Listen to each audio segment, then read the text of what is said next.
es Europa. Eso lo puedes hacer en Berlín, en el norte de Italia, ¿no? Pero acá estamos en un estado estallado. Pero para nada suponer que hay que despreciar lo que se puede hacer desde el Estado.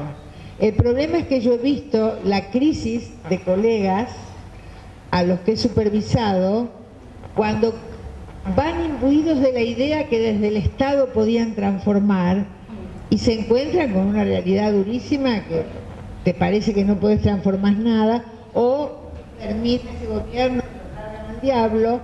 Entonces, si trabajamos en el Estado, con el Estado, tenemos que tener una elucidación muy fina de cuáles son las posibilidades en situación de ese lugar, con quiénes tengo que hacer mi alianza para poder trabajar, etcétera, etcétera. Pero nunca despreciar un resquicio de lo que en el Estado se puede hacer. Pichon Rivière decía que en las instituciones uno se mete por los intersticios, pero recordemos que son instituciones estalladas, inventadas para la subalternidad. Entonces la convocatoria es hacer rigurosos tanto epistemológicamente como ideológicamente, éticamente y estéticamente en relación a qué tipo de formación estamos pensando y visibilizar estos mecanismos de fragilización que nosotros mismos actuamos como aquellos que somos docentes, ¿no? Estar muy cautos y muy despiertos en esto. Sí, sin duda. Yendo a trabajar a distintos países de Latinoamérica, uno cobra conciencia del papel de la educación laica y gratuita en Argentina. Es un país, tal vez el único, porque Uruguay tiene otras características, tal vez el único que ha desarrollado amplias capas medias, ¿no? Uno va a Colombia, va a México, y a la universidad llegan los muy ricos. Aún en México, que hay universidades estatales, hasta hace 10 años que no voy a Brasil, hasta hace 10 años, en un posgrado no había un solo mestizo, todos blancos, blanquísimos. ¿Entienden? Claro. Bueno, entonces, esto lo hizo un momento del Estado argentino. Nuestras universidades, nuestras escuelas públicas, laicas, ¿no? En Salta ya tienen religión, las escuelas públicas. Entonces todo eso es el Estado, como bien lo recuerda Marcelo. Ahora, ¿qué hacemos en el Estado nosotros enseñando? Yo muchas veces me he preguntado ¿por qué escribo? ¿Por qué le he dedicado tantos años a la docencia universitaria? Porque si de mercado se trata, si todas las horas que uno le dedicó a la universidad se las hubiera dedicado al consultorio, estábamos forrados en plata, ¿eh? Yo veo a los colegas de mi edad que solo hicieron consultorio, ¿sabes cuánta más plata que yo tienen? Bueno, pero yo no cambiaría, ¿no? Ahora, ¿por qué? Porque ¿cuál es el deseo allí? Yo no sé si lo que voy a decir es cierto. Lo que sé es que yo me lo creo. Es una de las pocas cosas, porque uno tiene que armarse un relato de por qué. ¿Cuál es el relato que yo me creo y que fundamenta que, por ejemplo, un gran programa de fin de semana largo sea venir hasta acá? O, por ejemplo, quedarme encerrada en mi casa, no atender el teléfono, nada, porque estoy escribiendo chocha para mandar a una revista ignota de algún lugar del mundo un artículo. Hay que preguntarse por qué uno elige esas cosas raras, ¿no? Yo creo que en mi caso, desde muy jovencita, creo que desde la militancia estudiantil, ya hablo años, yo entré a la universidad en el año Sí, ¿por qué no? Debo haber entrado en el 61, así que yo tuve época de oro de universidad hasta el 66, que fue muy bueno. Bueno, ya ahí uno participaba del movimiento estudiantil y todo eso. Entonces, para mí, el sentido que ha motorizado toda esta acción que he desplegado a lo largo de tantos años es porque yo creo que cuando uno tiene algunas posiciones tomadas, cuando ha optado por propuestas más libertarias, igualadoras en el sentido de las oportunidades, etcétera, etcétera, y está en un mundo intelectual, porque te toca en otro ámbito, es distinto, participa de lo que Bourdieu llamaba las luchas políticas por el sentido. Entonces, eso es. A mí no me da igual cómo vamos a nominar las cosas. En una facultad de psicología totalmente lacaniana y de un lacanismo apolítico, porque ahora hay una izquierda lacaniana muy interesante, que finalmente decidió que podía leer Foucault aunque fuera gay. Es un avance.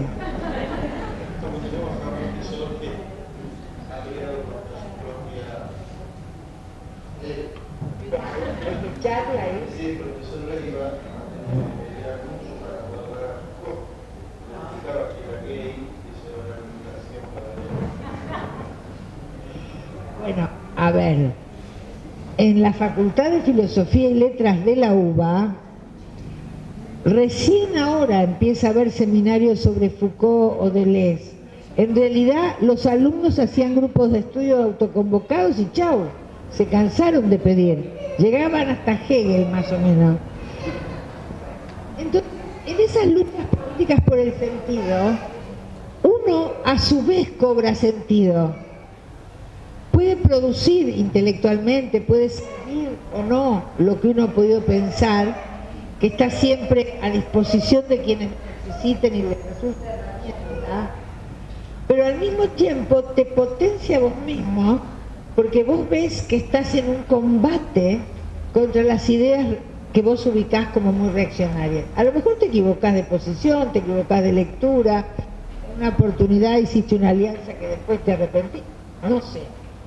Pero estás en una acción y me parece que el combate de las ideas, para quienes nos gusta ese quehacer, te tiene que gustar, porque otro pensará, estos tarados están discutiendo la cuadratura del círculo, ¿no? A mí me ha dado como una energía que, bueno, que justifica que uno vaya a un lugar del interior, a un lugar del exterior perdidísimo, y te entusiasma lo que vas a hacer ahí, y bueno, y eso cobra sentido por el modo en que lo posicionás, que lo situás. Entonces, situar acciones también es un modo de resistir el sitio en lo que te ponen el capitalismo, el patriarcado, el Estado, ¿no? Y al mismo tiempo también tener la mayor coherencia posible con tus propias formas de vivir.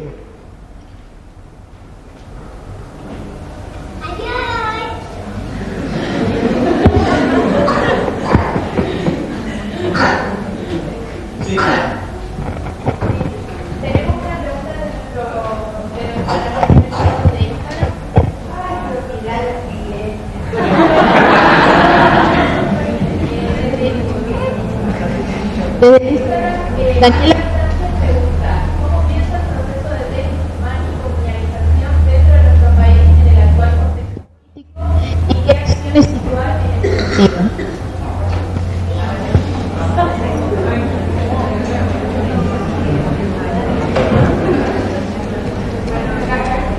Y luego Foucault había explicado que los locos tenían que estar encerrados, ¿no? Nada de que anden por ahí.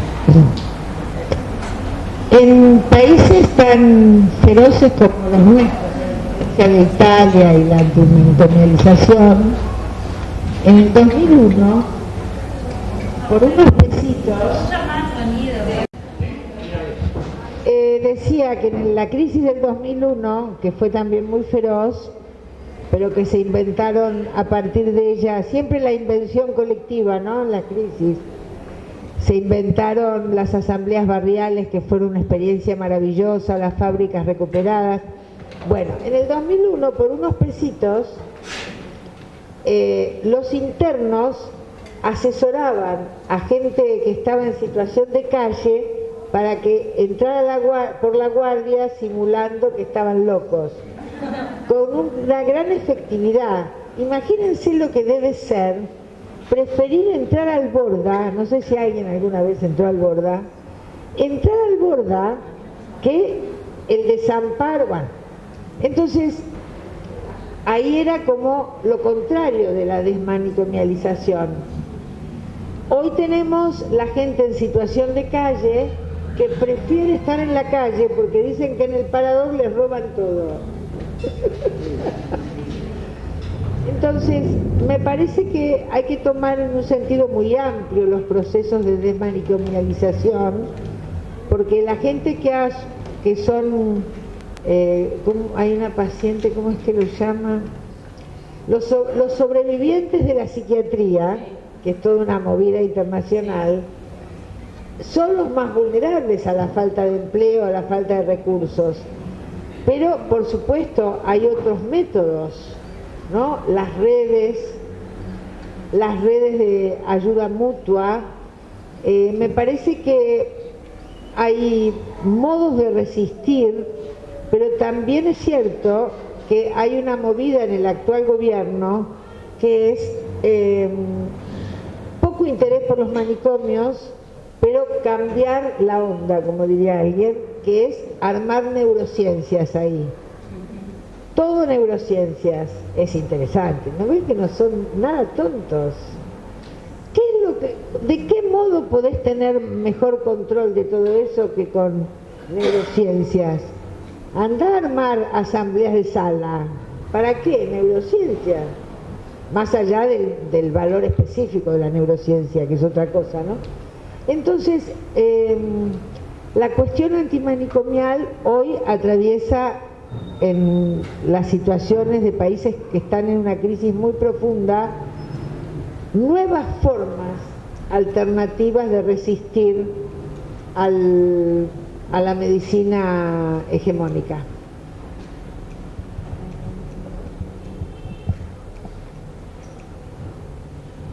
Un ejemplo muy interesante de alternativas por fuera de la medicina hegemónica es todo el sistema de las socorristas, Socorro Rosa, que son mujeres que arman espacios de acompañamiento para mujeres dispuestas a abortar con misoprostol, ¿no?